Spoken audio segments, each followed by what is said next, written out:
Day one at Pickwick did not disappoint as the 10 anglers with cameras and the 100, the full field of anglers on day one, battled adverse conditions, changing water, levels, color, current, everything thrown their way. Welcome into the Bassmaster Studio, sponsored by Marathon. Ronnie Moore here with Mike Sucon and Such. We saw a little bit different of a Pickwick than we thought we'd see on Thursday, the supposed day one, but Saturday we're getting started, and it's changing every minute, and we saw that out on the water. Murky and moving, and 6 feet higher than they last practiced on, half of them Wednesday, half of them Tuesday. It's been a while. Some of these guys, totally tomorrow fishery. at some point on Sunday, we will be almost a week from the last time they probably caught a practice bass, but the guys are changing. It's basically another day of practice for them, day one of this event. But practice on counts. Saturday.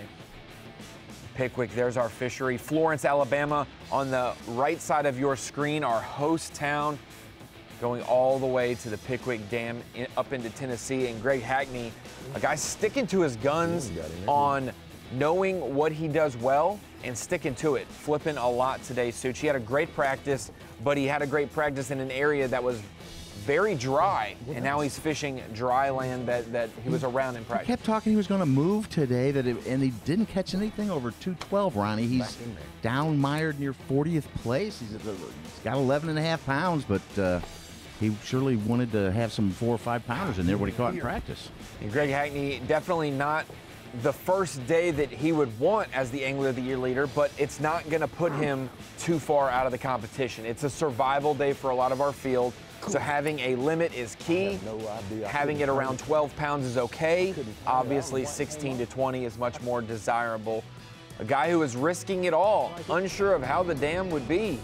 Took a walk along the dam yesterday. Totally legal to check out the lake from the land. These guys waited around Florence for the go sign and checking out all the current all around in the, and looked at it, yeah. The tailwaters there of Wilson, a lot of current, Such, and Zaldain basically had it all to himself today. 1.5 gallons spilling out of Wilson Dam every second, Ronnie. Half gallon? 1.5 million gallons. 1.5 million gallons. That is a lot of water coming from the Tennessee River, I mean, look at funneling through. And really, Zaldain, it looks like it's just chaotic where he is, but he is just in a little bit of a slack area, an eddy. You see the main water coming from the dam flowing there.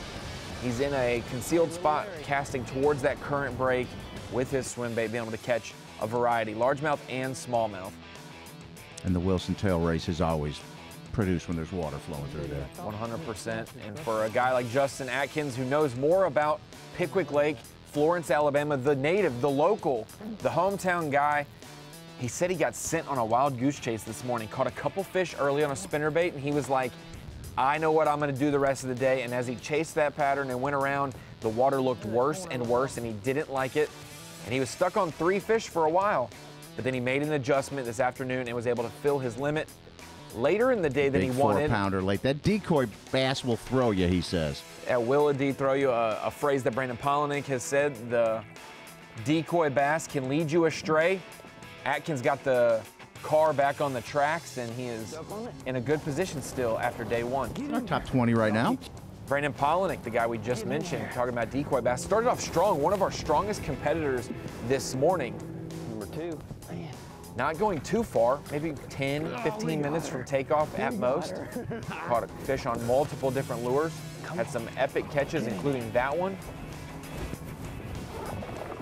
Picked a lot in fantasy. You know he's going to catch them almost everywhere we go. Smallmouth, largemouth.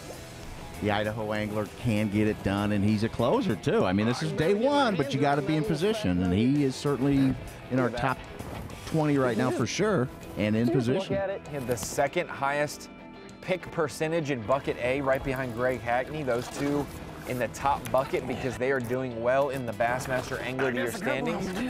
You can see him on the main river. That was an epic bite right there, reeling his bait up to the surface and having one blow up on it.